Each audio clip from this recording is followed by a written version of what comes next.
اگست کا مہینہ عمران خان کی گرفتاری کے حوالے سے اہم رہا۔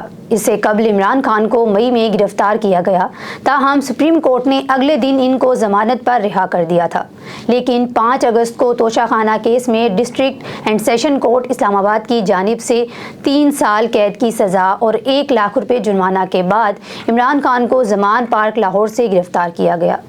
گو کہ اس کیس میں عمران خان کی ضمانت ہو چکی ہے، لیکن دیگر کیسز کی وجہ سے وہ اب تک جیل میں ہیں۔ تجزیہ کار سلمان عابد کہتے ہیں کہ عمران خان کی گرفتاری اور نااہلی ان کو 2024 کے انتخابات سے باہر رکھنے کے لیے عمل میں لائی گئی۔ بظاہر تو ایسا لگتا ہے کہ پی ٹی آئی کسی نہ کسی صورت انتخابات میں حصہ لے گی، لیکن عمران خان پر عائد پابندی برقرار رہے گی۔ اس فیصلے کے اثرات پاکستان پر منفی پیراہے میں مرتب ہوں گے، کیونکہ ماضی میں جب بھی کسی بھی لیڈر کو انتظامی یا قانونی بنیادوں پر انتخابی میدان سے باہر نکالا گیا، اس کے نتائج مثبت نہیں نکلے۔ اگست کے ہی مہینے میں پاکستان میں نگران سیٹ اپ کا اعلان ہوا۔ 12 اگست کو قائد ایوان شہباز شریف اور قائد حزب اختلاف راجہ ریاض کے درمیان نگران وزیر اعظم کے لیے بلوچستان عوامی پارٹی کے سینیٹر انوار الحق کاکڑ کے نام پر اتفاق ہوا۔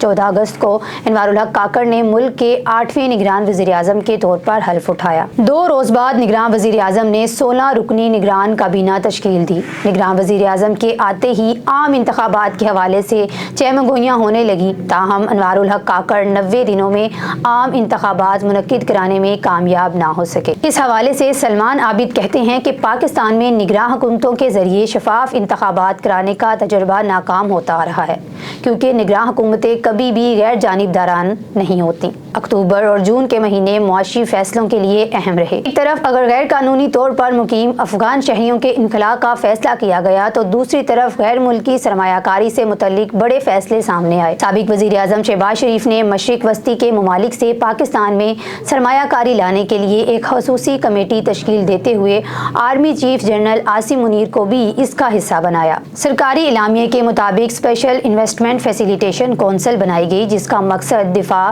زراعت، معدنیات، آئی ٹی اور توانائی کے شعبوں میں خلیجی ممالک سے سرمایہ کاری کے عمل کو بہتر بنانا ہے۔ وزیر اعظم نے اس کونسل کے تحت 3 مختلف کمیٹیاں بھی تشکیل دیں، جن میں ایپیکس کمیٹی کی سربراہی وزیر اعظم کرتے ہیں، جبکہ آرمی چیف بھی اس کا حصہ ہے۔ سابق وزیر خزانہ ڈاکٹر سلمان شاہ نے نجی ٹی وی چینل کے ساتھ گفتگو کرتے ہوئے بتایا کہ پاکستانی نظام میں سرمایہ کاری بہت زیادہ اجازت ناموں کی وجہ سے کہیں پھنس جاتی ہے۔ ان کے بقول ایک طریقہ تو یہ ہے کہ اس نظام میں سرمایہ کاری سے متعلق تمام رکاوٹیں ختم کر دیتے، یا کوئی ایسی کونسل بنائی جاتی جس کی بدولت آنے والی سرمایہ کاری کی سہولت کاری ہوتی۔ اس میں وقت ضرور لگ سکتا ہے، لیکن اس کے لیے کونسل بنانا ہی آخری آپشن تھا۔ یہ دراصل پاکستان میں آنے والی سرمایہ کاری کے لیے سہولت کاری کا کونسل ہے، جو تمام پیچیدگیوں کو ختم کر کے سرمایہ کاری کو آسان بناتا ہے۔ ان کا کہنا تھا کہ اس کونسل سے پاکستان کو معاشی حوالوں سے فوائد ضرور حاصل ہوں گے، لیکن سرمایہ کاری کتنی ہوگی یہ آنے والا وقت ہی بتائے گا، کیونکہ سرمایہ کاری ملک کی عمومی صورتحال کو دیکھتے ہوئے کی جاتی ہے۔ حکومت پاکستان نے اکتوبر میں غیر قانونی افغان شہریوں کی رضاکارانہ افغانستان واپسی کے لیے 31 اکتوبر کی ڈیڈ لائن مقرر کر دی۔ 31 اکتوبر کے بعد ملک بھر میں غیر قانونی مقیم افغان شہریوں کے خلاف آپریشن شروع کیا گیا۔ افغان امور پر کڑی نظر رکھنے والے صحافی لحاظ علی بتاتے ہیں کہ پاکستان کی جانب سے غیر قانونی افغان شہریوں کے انخلاء کا فیصلہ بہت مجبوری کی حالت میں کیا گیا۔ ان کے بقول اس فیصلے کو سمجھنے کے لیے ہمیں کافی پیچھے جانا ہوگا۔ گزشتہ 10 سالوں کے دوران دونوں ممالک میں عوامی سطح پر سوشل میڈیا کی وجہ سے تلخیاں بڑھ گئی تھیں، جس میں سب سے بڑا ہاتھ یورپ میں بیٹھے ان افغان باشندوں کا ہے جو پاکستان کے خلاف مہم چلاتے ہیں۔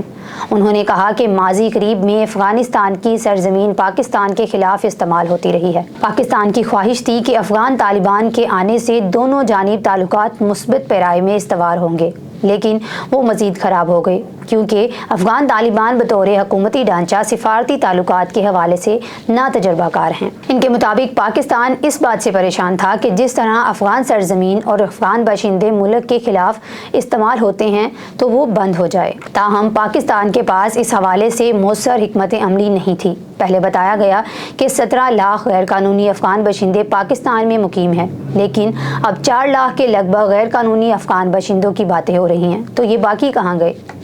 اس کے علاوہ جس طرح ان کو نکالا گیا وہ بھی درست نہیں تھا۔